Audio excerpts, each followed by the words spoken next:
If you plan on moving to St. George, Utah in the next 4 to 6 months, you're going to wish you knew the things that we're about to cover in this video. We're going to talk about some things that will be relevant over the period of about the next quarter for anyone that's considering moving here. These are the things that can potentially save you a whole lot of time, money, or potentially prevent you from going through a ton of hassle. In this video, we are going to talk about the market conditions, the exploding growth happening here in St. George, the cost of living, as well as the weather, and about the potential pitfalls when hiring a real estate agent. So you are going to want to stick around. Over the last decade, population of St. George has been absolutely exploding, and we're finally now experiencing the commercial growth that this area needed in order to support its population. So in this segment, we're going to tell you about some of the exciting new things that are coming to Southern Utah to bring it closer and more comparable to Las Vegas or Salt Lake City. In other words, a lot of these things you would have had to get in your car and drive for previously, but now they're coming here. There are a few big things coming to St. George that I am personally excited about.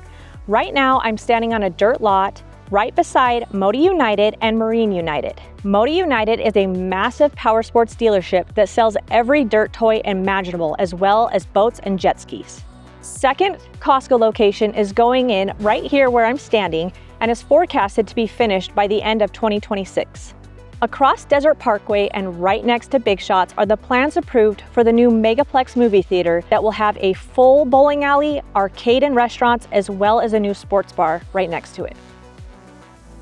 One of St. George's favorites, Sakura Japanese Steakhouse restaurant, is opening its second location on the other side of Modi United. Then across I-15, right next to Terrible's gas station, we are expecting to see a second location for In-N-Out Burger. Both restaurants really need a second location, as currently the lines wrap around the entire parking lot at their existing restaurants. Going over to River Road, starting at the very end of River Road by the Industrial Park, Amazon Distribution Center just finished their warehouse featuring same-day delivery. So this is going to be huge for St. George residents. Traveling north on River Road, Sprouts Grocery Store as well as Winco Foods are going to open doors in the near future. We are very excited for all the new commercial development, and we will be sure to keep you updated as things get announced. All the information that we cover in this video is relevant for the next 4 to 6 months. So if your timeline looks a little bit differently, and perhaps your move to St. George, Utah is more like a year or two out, please consider subscribing to our channel. It is our duty to you to continue to publish these videos every quarter so that you stay up to date on exactly what it's like to live right here in St. George, Utah. If you are thinking about moving to St. George, Utah, then I'm sure the cost of living is important to you. It is important to me, and if I was making a life decision and moving to a new state, I like to budget and I like to know exactly what my costs are going to look like. Now, if you're independently wealthy, then you can just go ahead and skip this part and give me a call and we will find you the perfect home. Okay, let's go ahead and just jump right into it. So we are in Hurricane City and we live in a 2-story home around 3,000 square feet. And these bills are going to differ a little depending what city you move into, what area you move into, what size of home. Utility bills are going to be pretty similar across the board no matter where you live. Ivan, Santa Clara, St. George, Hurricane. And so our utility bill is $87.71, and that's a good average what it's about every month.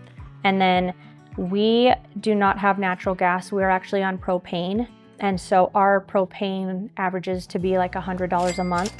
But if you have natural gas, it's about $20 a month. And then we are on Dixie Power, which is the third cheapest power company in the nation. The power companies do vary a little bit, but just to give you an idea, we paid for this last month $256, which is about our average. Our high months are just around $400, and then our low months are around $200. Let's see.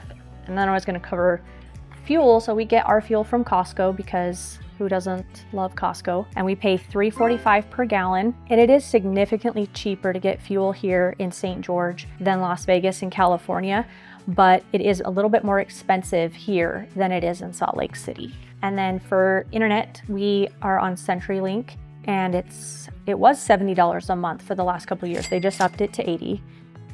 So that covers our monthly living expenses besides food. And if that's something that's important to you, it is important to me. I haven't really explored moving to a new state, so I'm not sure what you pay for your utilities. I'm curious to know, drop in the comments what your monthly utilities look like. We just had a client just come here from California, and we were checking out a home, and she was asking us, what to expect, because our utilities is $87 a month, and that covers water, sewer, and trash. And she said that her bills are sometimes upwards of $600 a month just for water, which I thought was crazy. So I don't know if that's normal where you live, but drop in the comments what you pay monthly, because that is a big deal. And I see why it's so important for so many. And when you are shopping with us and you find a home that checks all the boxes, or it's a home that you want to write an offer on, during your due diligence, we can request full copies of all of the utility bills from the owner, just to give you, if that's something that's important to you, to give you an idea what to expect. At least it is for me. I like to know exactly what my mortgage is going to look like, what my utilities, just everything, so that I have a good idea of my monthly budget. If you're thinking about moving to St. George, Utah in Q1 of 2025, you're probably curious about what type of real estate deals are there to be had. I know that there's so much information about the market from just about every YouTube channel, media, social media. Everybody's saying different things. Is the market going to crash? Are the prices going to get higher? Is right now the time to buy? Is right now not the time to buy? Should you wait? Should you hold? I'm not going to tell you exactly what to do.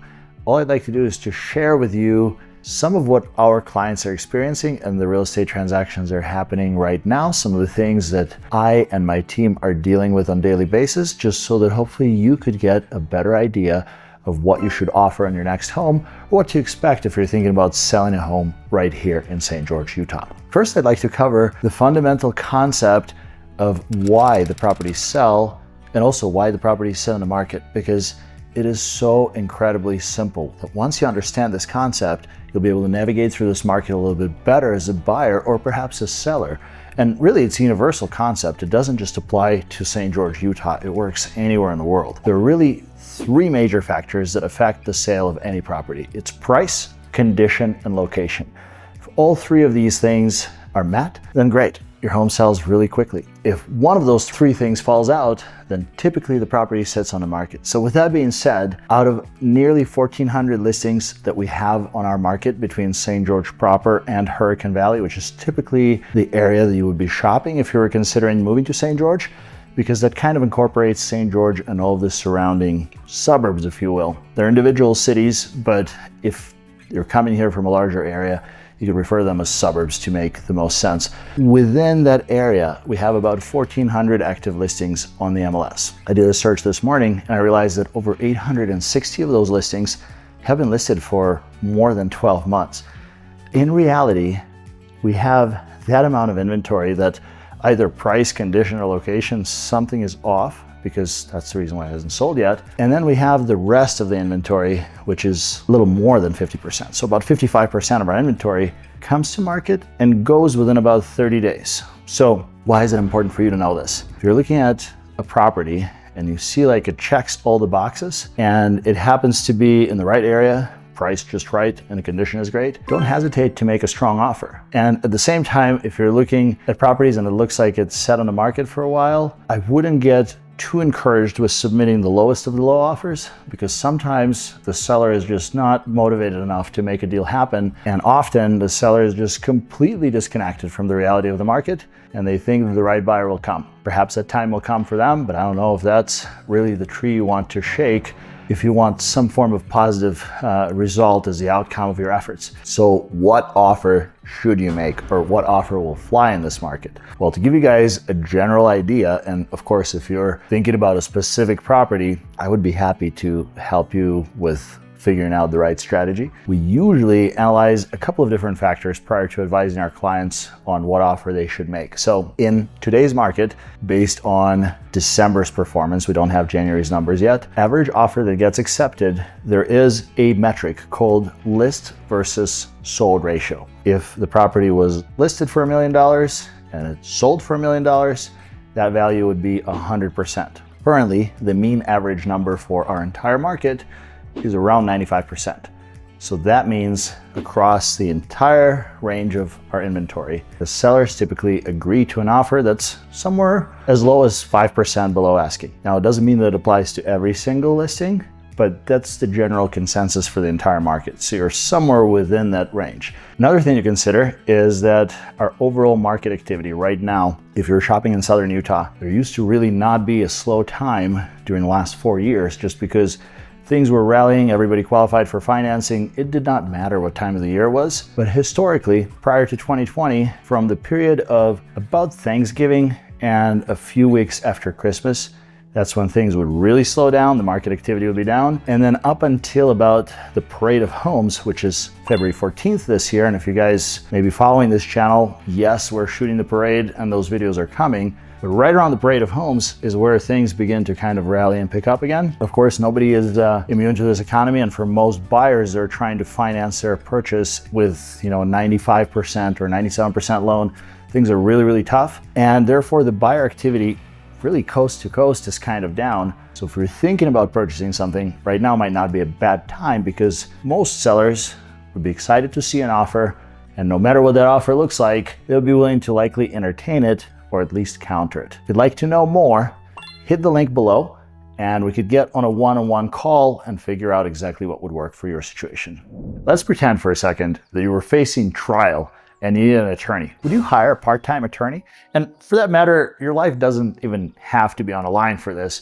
Would you hire a part-time CPA or maybe an OBGYN that only does it on weekends? If the answer is no, you're gonna wanna check this out because I think the information I'm about to share with you is really going to put things in perspective when it comes down to the person that will likely help you make the largest purchase of a lifetime. If you have been paying any attention to the real estate market right here in St. George, Utah, then you probably already understand that in order to navigate through this highly volatile market, it's probably a good idea to hire a real estate agent. Now that we've come to terms with that, how do you hire the right real estate agent that's going to deliver on your expectations? Well, I'd like to open this segment without hopefully hurting anybody's feelings by telling you that 95% of all real estate transactions right here in Washington County are done by just 5% of all real estate agents. That's right. Only 5% of us are actually performing, and nearly 61% of all agents are not even completing enough transactions to call this a job. I'll get in a little bit more of that in just a few minutes. First, I wanted to share with you guys a situation that happened to us that actually inspired this research. So as a real estate agent, I have a pretty good idea of who's performing, who's not. I'm not going to be everybody's agent. A lot of people hire personality, and sometimes personalities match, sometimes they clash, sometimes they just plain don't work together. A couple of universal metrics that we could all agree on if you were to hire a real estate agent in this market. What are some of the top requirements that you'll be looking for in order to be successful with purchasing your home right here in St. George, Utah, not overpaying, and having somebody that could really guide you through the current market? I think that the number one requirement in order for you to be successful at hiring your real estate agent would be to hire experience. You would want to have somebody that rubs shoulders with other agents on a daily basis, that is out there in the field belly to belly with buyers and sellers, and somebody that understands what does it really take in this market to make a deal happen without giving up all of your cards, overpaying, or altogether buying a wrong deal. What actually inspired my thoughts and this research and pulling all this data was a recent tag by several of our awesome clients and great friends that tagged us in one of the posts on a local Facebook community page. It's quite often that you see somebody looking for a business professional or a real estate agent, and we get tagged in that post. And so many of our clients have great things to say, but I put myself in the original poster's shoes and I realized how truly not helpful and confusing it is. Let me explain.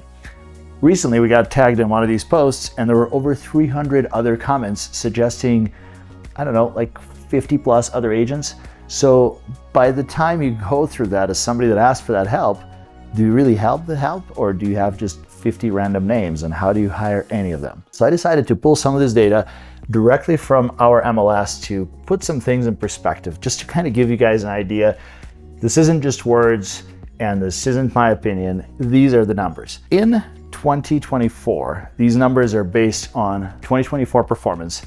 There were 1,618 agents that participated in this study by selling either co-listing something, co-brokering it, or selling at least one transaction or half a transaction if they happen to be a co-broker on a deal. 1,618 agents in total that sold something. Now that doesn't give us much experience. I mean, they participated. Out of that 1,618 agents, there were over 983 agents, which is 61% of all agents, that closed fewer than 4 transactions all year. So if an agent that falls into this category was tagged in that post, there's a chance that they sold at least one home or maybe fewer every quarter. In a market where negotiations happen on week-to-week basis and the interest rates change and the dynamics change and the inventory changes, I don't know that any of the agents from that pool would be able to give you a good idea on what's really going on. About 5.6% of all agents, which is 92 agents in our board, sold 10 to 20 transactions, which means they were averaging about hopefully one home per month. Now these folks might have somewhat of an idea of how things work, but I don't know that they would have the scope of somebody that actually treats this as a career and does it on a daily basis. Only 4.8% of us, which is 79 agents, were able to sell at least 2 to 4 homes every month, which means, those are transactions that actually closed. Cancellation rates are at all-time highest, so chances are, in order to close those 4 transactions a month, there had to be a lot more in a pipe and a lot more that went under contract that fell apart for one reason or another. And this is exactly where all of this experience comes from. So if I could give you one advice on hiring a real estate agent, you should absolutely hire experience.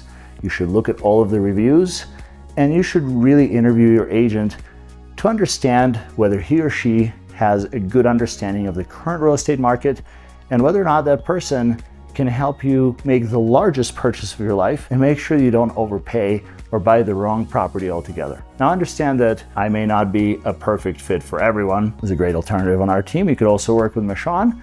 And if you'd like to chat with either one of us or both of us, there's a link in the description below this video. You can click on that link and we could hop on a 30-minute obligation-free phone call or a Zoom meeting if you prefer, where we could cover all of your needs and wants and figure out if working together is the right fit for both. If you are planning to come visit St. George, Utah in the first quarter of 2025, first of all, give us a call, let us know. We would love to connect with you. You can expect for the weather to be in the mid to high 60s for the month of February, so if you're planning to come check out the parade of homes, bring a light jacket. The cold season lasts for 3 months from November to February with an average daily high temperature below 62. The month of March and April are absolutely perfect in St. George and one of the best times to come visit with an average temperature of low to mid 70s, so come visit, give us a call, plan your trip to do as much outdoor activities as possible, and we'll see you then.